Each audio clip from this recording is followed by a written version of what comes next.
This is my newest invention, the super efficient hair blower.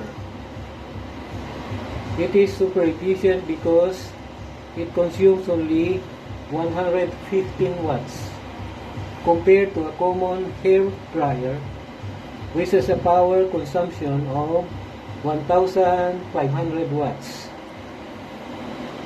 You can see the power rating. The ampere is 0.51 amperes to 20 volts.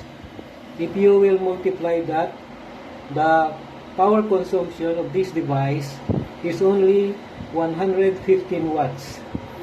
The efficiency is almost 90%, meaning you can save from 75 to 90% electric consumption using this device compared to a common hair blower or hair dryer.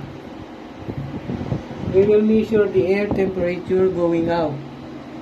This is the nozzle, so you can see here the air movement even far. The air is hot. I will use a thermometer to measure the temperature. 30, 31.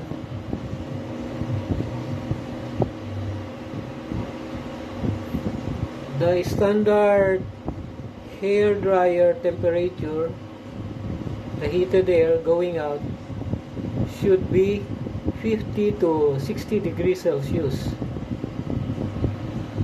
So we can see now 51.52 degrees Celsius. It meets the standard heated air temperature. Going up 55 degrees Celsius. So the temperature here is according to common hair dryer. It meets the standard air temperature. So 57,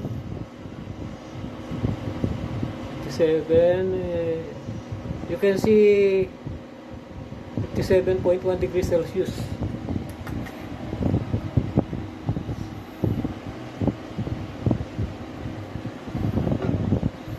This is super efficient because it consumes only 115 watts compared to a common hair dryer, 1500 watts. If you divide that, the power saving is almost 90%. Thank you.